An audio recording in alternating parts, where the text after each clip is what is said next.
Alright guys, so today we're going to be looking at section 4-3, which is use linear models to make predictions. And what I'm going to do is just go through a few problems from the book. They're going to be pretty similar to the ones on the assignment today, so hopefully that'll help you out. So let's take a look at this first one right here. Zoom in a little bit. So Michaela is a speed skater and hopes to compete in future Olympic Games. She researched the winning times of the past 50 years. If the trend in faster speeds continues at the same rate, how can she use the information to predict what might be the time to beat in 2026? And I'll zoom in a little bit on our graph right here. And if you want to pause and take a look at it at any point, might be a good idea. Alright, so we're trying to find out our time, our winning time, predicted winning time, because we're predicting in 2026. Now, one thing I want to point out right here is years after 1960. That's what's on our x-axis. That's our time. So what we have to figure out is what year is going to represent 2026. So what I would do is I'd say, okay, my starting year is 1960 and my ending year is 2026. We want to find the difference between those.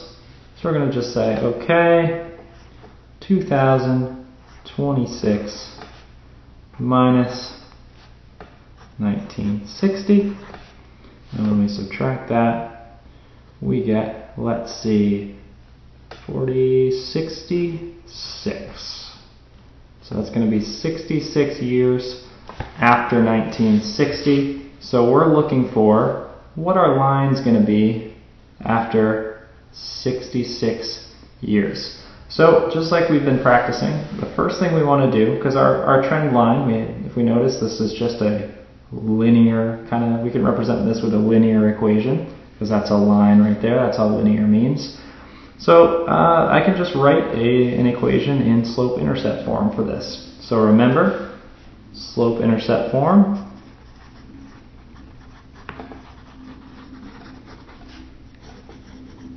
is y equals mx plus b, where m, that's our slope, and b is our y-intercept. Sorry, I'll slide that back in a little bit. So there we go. So first thing we want to do, let's take a look at our y-intercept. Now remember, our y-intercept is where what our y value is when x is equal to 0. So x is 0. It's also where our line goes through our y-axis.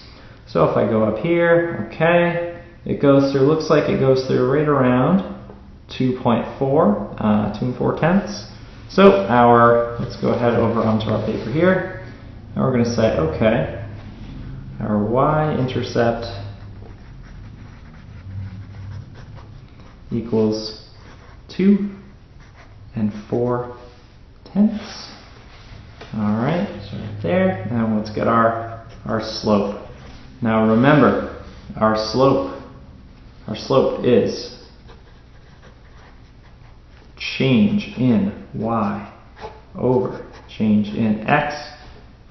So that's what we got to find next, so we can set up our equation. Alright, and part of the reason that the equation is helpful is this graph right here, it kind of ends at 50, so we can't really eyeball it, and we can't really extend our graph because there's no room. So if we get an equation set up, it'll make it a lot easier.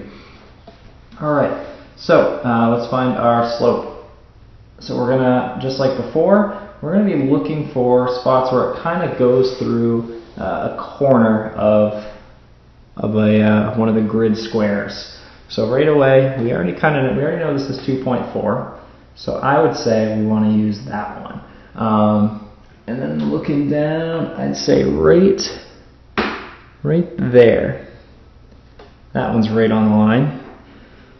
So I'm going to go ahead and start right up here, and I'm going to count down first. Now what we have to be careful of right here is I need to look at my scale here. What I don't want to do is say, okay, 1, 2, -2, because that's not going to work, because I'm going from 2.4 to 2. So when I count down, it's actually going to be, there's 0.2, 0.4. So my change in y, oops, I'm zoomed in way too far, sorry about that. So my change in y is going to be -0.4. And it's negative because I went down. Okay, let me zoom back in.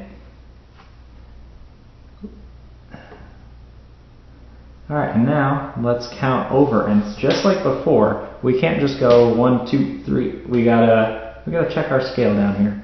So notice this goes by 5s each time, so we gotta be kind of careful. So let's try it.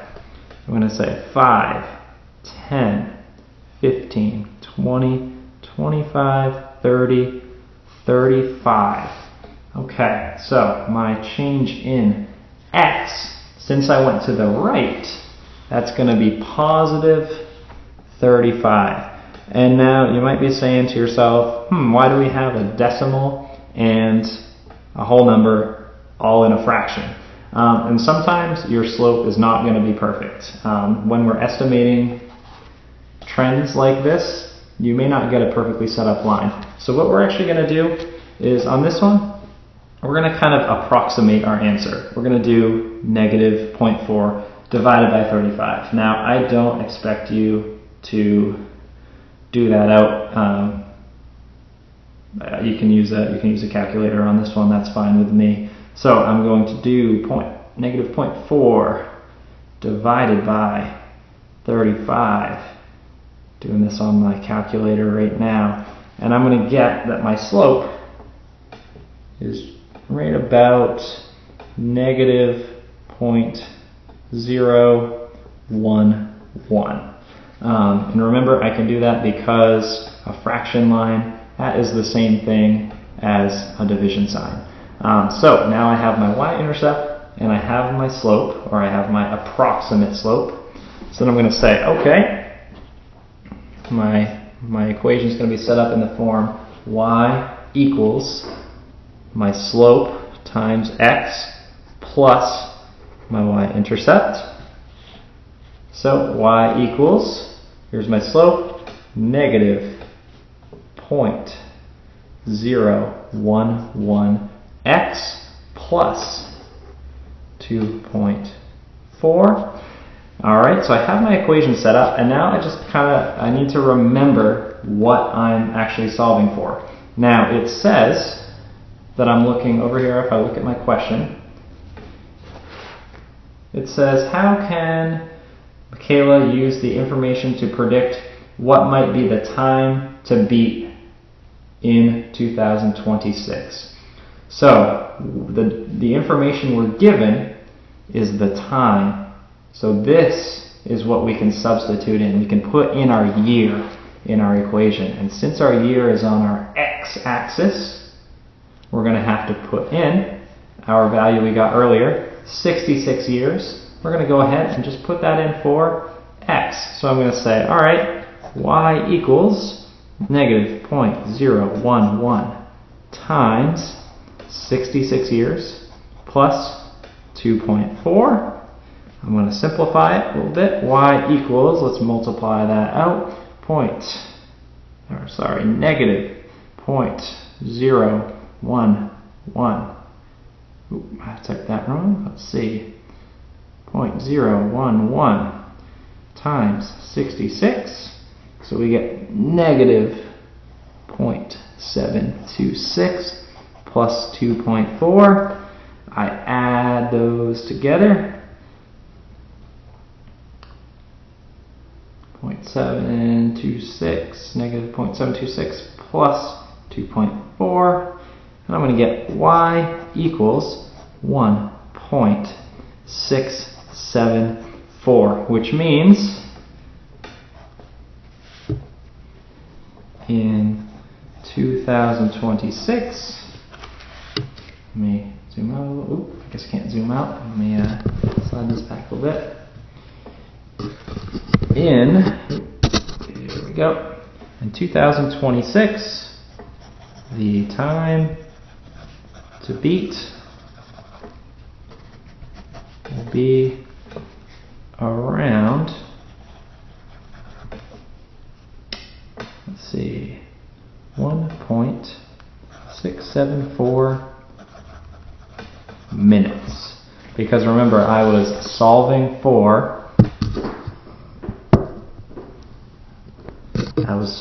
my winning time. That's my y value, and I just solved for my y value right there. So it's going to be really important on some of these questions to pay attention to whether I'm solving for something on the x-axis or something on the y-axis, because some of the problems are set up a little bit differently. But that is the first one. We'll move right on to the next one. Alright, this one right here is a pretty quick one. It says the scatter plot shows the relationship between the number of people at a water park and the temperature. About how many people should the owners of the park expect at the water park when the outside temperature is 90 degrees Fahrenheit? So what we want to do is take a look. So we've got temperature in degrees Fahrenheit on our x-axis, and we've got our number of people on the y-axis. So all I'm really going to do here is say, okay, how many people should the owners expect when it's 90 degrees Fahrenheit? So I'm going to just go over to 90 degrees right here.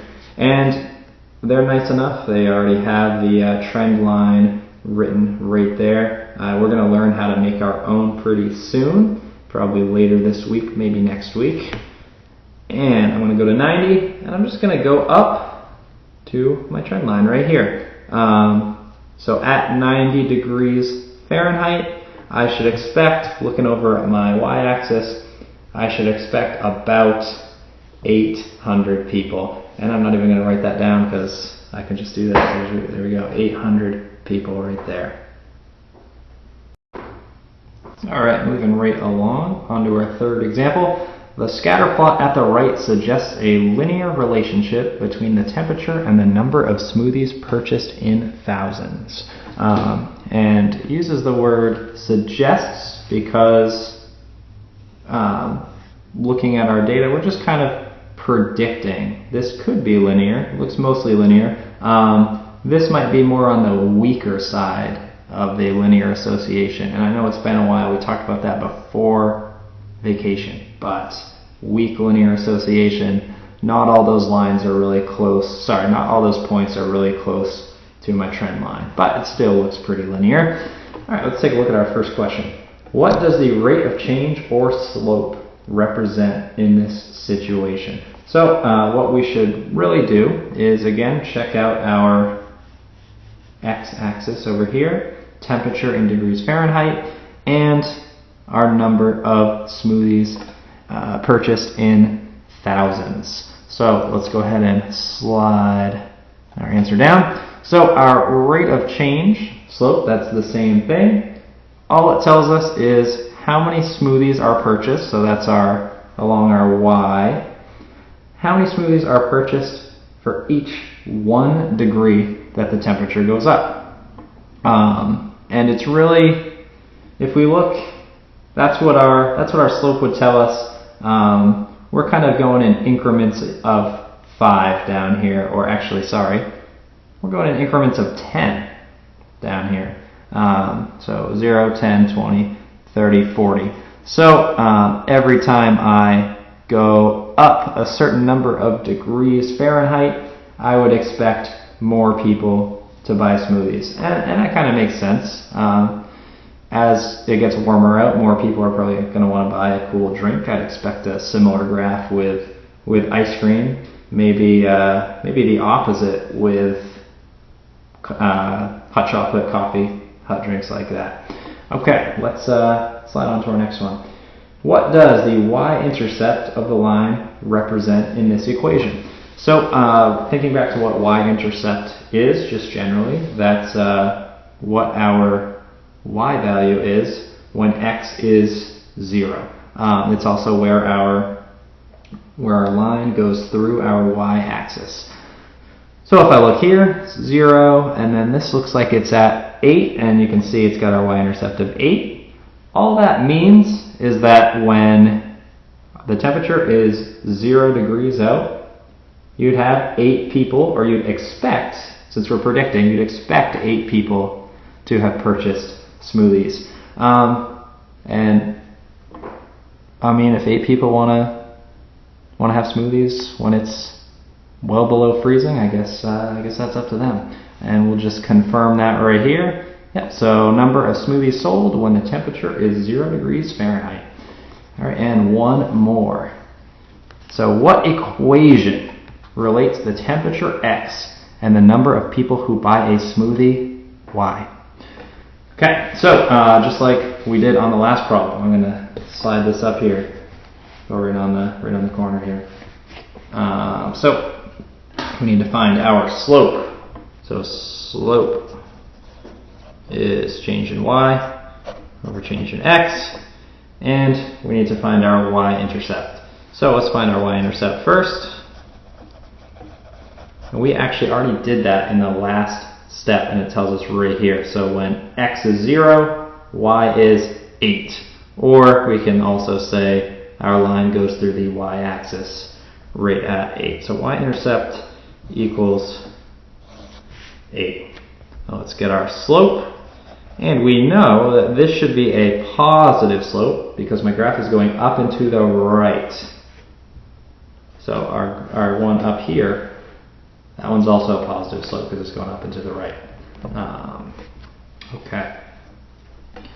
So I'm going to pick my starting point right here. And I'm going to look for another spot where it goes through, where our line goes through the corner of one of our grid squares. Looks like right about here would be a good spot. Okay, so I'm starting at 8 and I'm going up to 32. So 8 to 32. That's going to be my change in y. So I can just count by 8 if I want to. So let's see.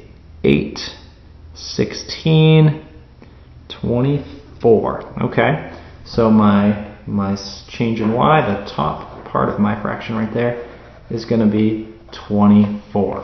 Okay, and then I'm going to count over, and I'm counting over to the right, so this is going to be positive also. And remember that we're counting by tens, not 1. I can't go 1, 2, 3, 4. I got to say 10, 20, 30, 40. So let's count over. 10, 20, 30, 40. So my change in x is going to be 40. And if we simplify that, and you don't always have to do this, but I know the computer likes it when you simplify, we're going to actually get 3/5, 3 over 5. Because both of these are divisible by 8. 24 divided by 8 is 3. 40 divided by 8 is 5. So there's our slope. Okay? And that means our equation is going to be y equals our slope times x plus our y-intercept. There's our slope.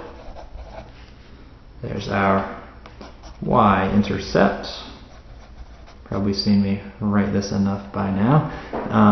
So let's put our slope where it needs to go, right there. It's our coefficient of x, number multiplied by a variable. And then our y-intercept, it's just our constant. It's going to go right there. So I get y equals 3/5 x plus 8. And let's just check our answer right here. I'm going to just zoom right in on that. Ooh. Get a little blurry. So y equals 3/5 x plus 8. Looks like we got it. Alright, so let's take a look at question 4. And we're actually going to focus on part B, because part A is sort of similar to one we did earlier. So number 4 says, the graph shows a family's grocery expenses based on the number of children in the family. And we can see we've got our scatter plot, we've got some points in here, and we've got our trend line going up through. And they were nice enough to give us a linear equation right here, and it's in slope-intercept form. So we've got y equals 21.08x plus 85.15. Now, what I want to make note of here is number of children. That's on our x-axis, which means number of children, that goes with our x variable right there. And amount spent on groceries in dollars, that's on our y-axis, so that goes with our y variable right here. That's going to be really important later when we're checking, because it'll tell us which variable we need to substitute in for, so we can solve for our unknown value. So let's scroll down to part B. It says, how many children can you predict a family has if the amount spent on groceries per week is $169.47? So it gives us the amount in dollars, and this is where it's going to be a little different from the last one we did. So our amount spent on groceries in dollars, that's our y variable, that's on our y-axis. So I'm going to go ahead and zoom out, and I'm going to rewrite let me slide this over. I'm going to go ahead and rewrite my equation. So I have y equals 21.08x plus, let's see, I gotta slide over a little bit more, 85.15. Alright, and I'm going to take a look. Amount spent in groceries in dollars, and amount spent per week, $169.47. So I know this is my y value. I'm solving for number of children. So I'm going to take this right here, my y value, and I'm going to put it in for y. I'm going to substitute it in.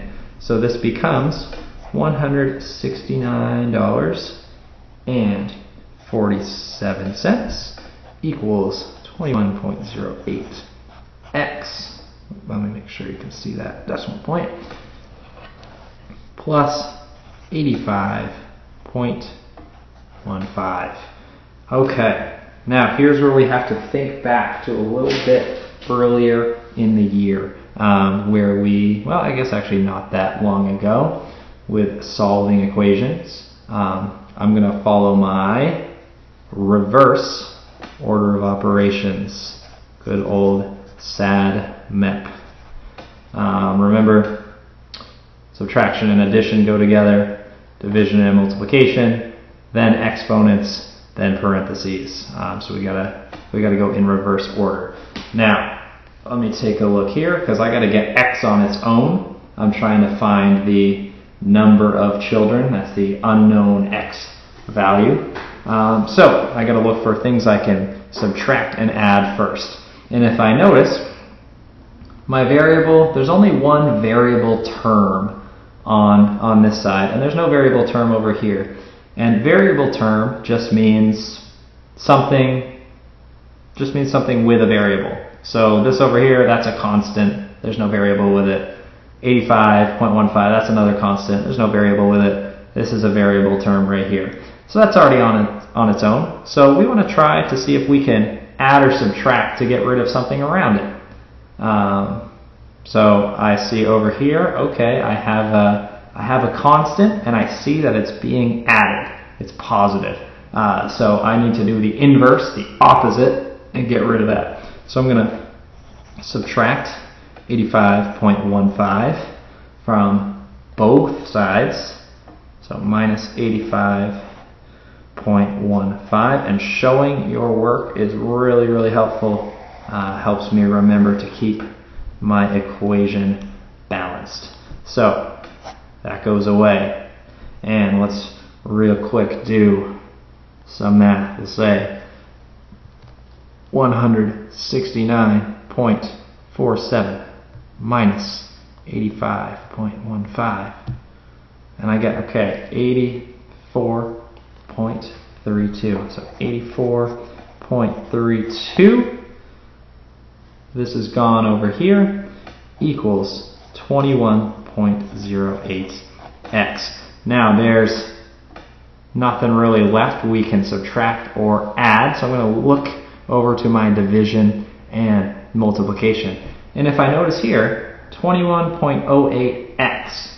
21.08 is the coefficient of x. So that means it's being multiplied by x. And in order to get rid of things that are being multiplied, I just divide. And I want to divide by itself. That's how I'll get rid of it. That's how I'll make it 1. So I'm going to divide both sides by 21.08. 21.08 both sides. And I'm going to remember, okay, anything divided by itself is 1. So I'm going to get on my right side, I'm going to get 1x. And on my left side, let's do 84.32 divided by 21.08. Divide it out, I get 4. So I get 4 equals 1x, or just 4 equals x, because we don't really need that. Don't really need that 1 there anymore. So going back to our question, how many children? Let me get it back on there. I can zoom in. How many children can you predict a family has if the amount spent on groceries per week is $169.47? And we found that 4 equals x. My x variable over here, my x value, my x-axis, that's equal to number of children. So the number of children a family with a bill of